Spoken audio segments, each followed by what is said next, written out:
Alright, welcome back to a review of my channel, MathMathScore.exe. Today we're going to look at more factors, multiples, prime factorization, LCM and GCD, Olympiad type problems. So these problems are actually obtained from some Olympiad problems or Olympiad practice problems. So these may be, some of these may be hard for you, but just keep that in mind. So hope you enjoyed the video and thank you.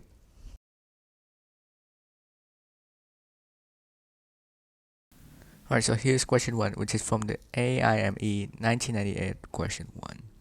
For how many values of k is 12 to the power 12 is the least common multiple, or LCM, of 6 to the 6, 8 to the 8, and k? So the way I would approach this is to design the way to find the LCM by using prime factorization. So you can have 6 to the 6, 6 to the 6, 8 to the 8, k, and 12 to the 12 as our LCM. Notice that we can rewrite 6 to the 6 as 2 to the 6 times 3 to the 6 as its prime factorization. Similarly, we can write 8 to the 8 as 2 to the 24. Well, we don't really know about k yet. And let's suppose, we can rewrite 12 to the 12 as 2 to the 24 times 3 to the 12. Now we can suppose k to be expressible as 2 to the a times 3 to the b. Since we know our LCM will only deal with a product with base 2 and 3. Now let's look at the column with base 3. Notice that our LCM is 3 to the 12. However, we only have 3 to the 6 and 3 to the b right here. Therefore, we must have b to be equal to 12. Otherwise, our LCM would not contain a factor of 3 to the 12. So hence we can replace this with a 12. Oops. Now let's look at this column with base 2. Notice we have 2 to the 24 right here, and then we have 2 to the 24. And we can notice that a can hold values from 0 to 24 inclusive. Since if we assume that a is 25, therefore we must pick 2 to the a, which is 2 to the 25, and this will no longer be our LCM that is stated on the question. So from this we have 25 possible values of a, which is also our answer to this question. Since our 3 to the 12 must be always 3 to the 12, and our 2 to the a can contain values of a from 0 to 24, which contains 25 ways. So our answer for this question is 25. Alright, here's another question, this time from the AIME 1987. Find the number of ordered triples A, B, and C. And I should have said that A, B, and C must be positive integers, such that the LCM of A and B is 1000, and the LCM of B and C is 2000, and the LCM of A and C is 2000 as well. First, we can just set up our ways to find the LCM by using prime factorization as so. And since the LCMs here only contain prime factors of 2 and 5, we can suppose the prime factorizations of A, B, and C as so. From here, a quick thing to notice that if either A1 or B1 is equal to 4, and therefore our LCM will contain a factor of 2 to the 4 or larger, which is clearly impossible. And observing this from other cases, we can see that A1 and B1 must be at most 3. And looking from both of these cases, we can conclude that C1 must be equal to 4. since we've supposed that a1 b1 cannot be equal to 4 or larger, therefore we're forced to have c1 is equal to 4. Back to our first observation, which is this case right here, we must have either a1 or b1 to be equal to 3. And for the solutions of a1, b1, and c1, we have exactly 7 solutions, which are as so, which leaves to 7 ways for our base of 5, or the power of 2. So there are 7 ways to arrange, there are 7 possibilities for a1, b1, c1 in the case of our base of 2. Now let's look at the base of 5. And notice right here, to have all 3 of the least common multiples to have a factor of 5 to the 3, there must be at least 2 of them to be equal to 3. So let's assume that a2 and b2 are 3. So let's see. So we have this one equal to 3, this one equal to 3, this one is equal to 3, this one is equal to 3. Otherwise, if you only have one of them to be equal to 3, so assume this only a2, therefore we can have b2 and c2, sorry, this is supposed to be c2. They could be anything, and that would potentially ruin this factor right here. So hence we must have at least 2 of them to be equal to 3. Now we can write our solutions for a1, a2, b2, and c2 as follows. And here these axes are between 0 inclusive and 3 exclusive. Now you may wonder why is 3 not included right here, because assuming that x is equal to 3, we have already included this case right here, where all of a2, b2, and c2 are all equal.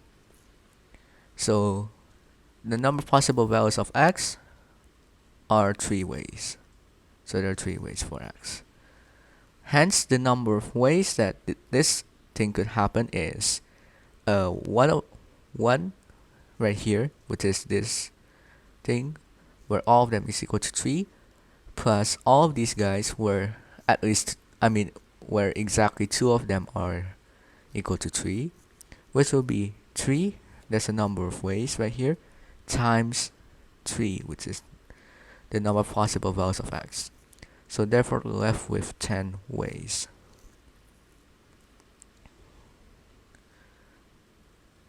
And from here we can conclude that the total number of ways, or the total number of combinations A, B, and C that satisfies our criteria above will be 7 times 10, or 70 ways. Alright, so here's question 3. How many positive cubes or perfect cubes divide 3 factorial times 5 factorial times 7 factorial? Or in other words, how many positive cubes is divisible by 3 factorial times 5 factorial times 7 factorial? And what the factorial notation means is that it is the product of all integers greater than or equal to that number. So n factorial can be expressed as 1 times 2 times 3 times all the way up to n. For all integers n that is greater than 0, or all positive integers n, with the special case of 0 factorial to be equal to 1. Alright, so we're lucky right here that the numbers operated by the factorial are quite small. So let's just rewrite our number as its prime factorization. So we can use our identity for our factorial.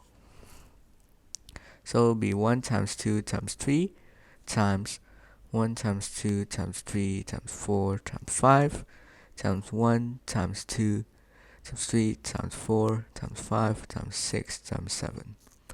And now from here, you can group some prime factors right here. So if, for example, if I group 2 right here, we have a2 here. 4 is just 2 squared, so I just write that in. We have another 2 squared, and 6 can be expressed as 2 times 3. So how many 2's we have? We have exactly 8 of them, since we have 1, 2, 4, 5, 7, 8. Similarly, we can group the 3's. So we have 3 right there, 3 right there, and a 3 right there. So there will be 4 3's. We can group that in index form. Again, we can group the 5's right here. There are exactly 2 5's in this case. And finally, we can group our single 7 right here, so we can just add that. Now notice right here that the powers right here are very important, because a perfect cube is expressible as x cubed, where x is a certain integer. Now, how many perfect cubes can you take out of this expression? Well, we can have 2 cubes. That is possible, since if we take a 2 cube right here, we're left with 2 to the 5th, which the rest is obviously an integer. We also can take 2 to the 6th, which is also equal to 2 squared and then cubed again. Because after we take that, we're left with 2 squared, which leaves the rest to be an integer. And the last cube that divides this is 3 cubed. Since if we take 3 cubed right here, we're left with 3 right here, and it will leave the rest as an integer. And you can check there will be no other cubes that will divide this expression. If we take a cube with a prime factor of 5, we can do that. So assume that we have 5 cubed.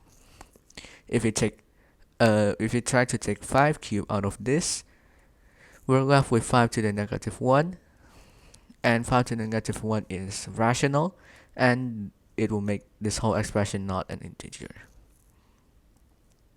So hence, there are exactly 3 cubes that divides 3 factorial times 5 factorial times 7 factorial. Alright, so here's question 4, which comes from, I think it's a sample AIME question, or probably it's a AIME question. So anyways, Maya lists all the positive divisors of 2010 squared. She then randomly selects 2 random distinct divisors from the list. Find the probability that both of the numbers chosen are perfect squares, and exactly one of them is a perfect squares.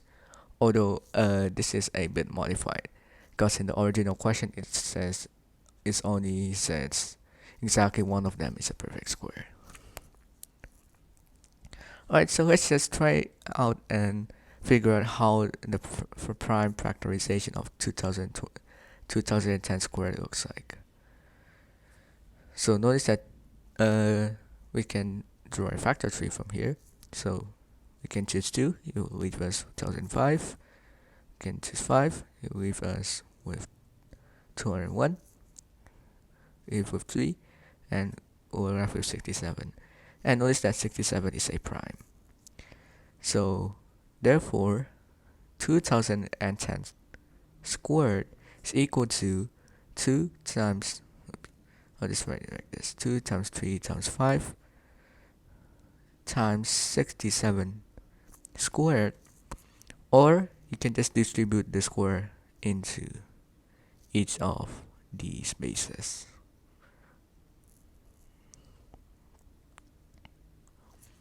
There you go.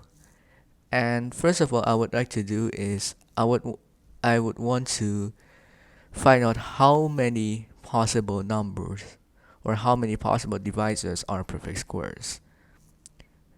So I would divide this into, let's see, 4 cases. The first one is where that perfect square only contains one prime factor. I'll just write 1pf for short. Second, third, and fourth will contain 2, 3, and 4 prime factors respectively. So for one prime factor, notice that we can choose exactly one of these, and there are 4 choices. For 2, we can choose a combination of 2 of these, which will be 4 choose 2, or in other words, it will be 6.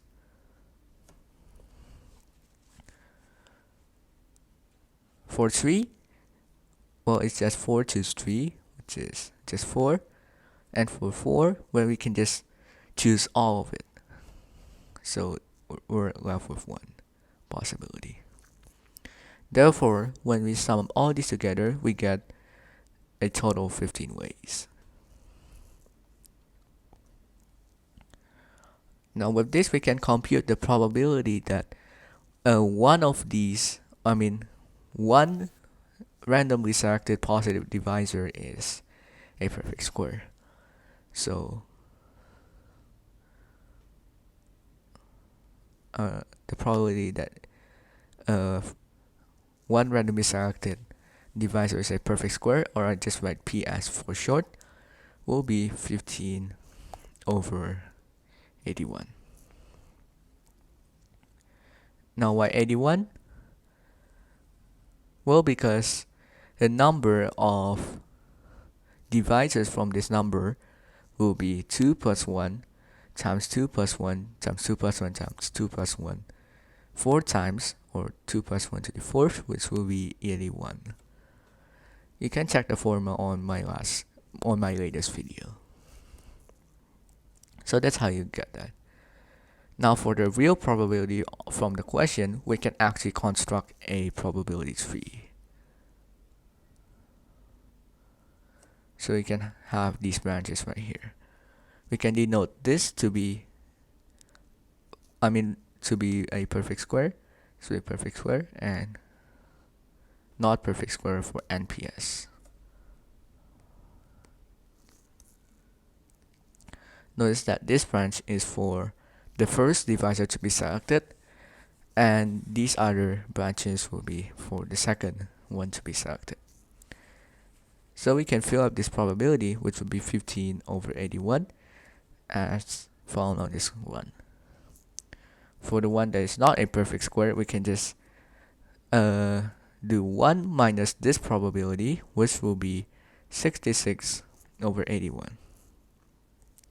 However, we're not going to go into detail for part A. We're just going to care about this part right here. And after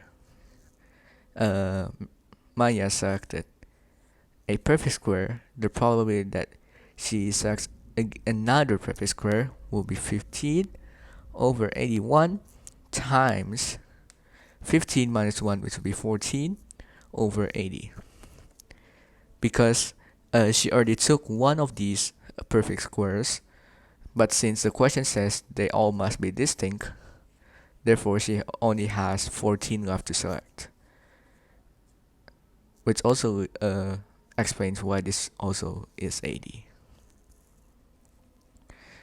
So this is actually our probability that we need to find. So the probability that exactly 2 of these are perfect squares will be 7 over 216. That's for part A. And for part B, we can just continue this this probability tree. So the question is asking exactly one of them is a perfect square. So that will be the probability of a perfect square after that, and then a not perfect square after that, or vice versa. So notice the probability for this will be 15 over 81 times 66, which is the number of non-perfect squares in this case, over 80. because she already chose one divisor and then she has to choose 80 remaining, since all of the divisors must be distinct. Computing this, you get, let's see, 11 over 72. For this probability here, we have 66 over 81 times 15 over 80. Since she already took a non-perfect square right here, and then when she took a perfect square, there are 80 remaining choices. So it turns out that this probability is exactly the same as the first one. Now our wanted answer will be the sum of these probabilities, which will be 11 over 36. This is answer for part B. And this concludes this video. So hopefully you guys enjoyed this. Please subscribe for more videos and I'll see you guys in the next one. Goodbye.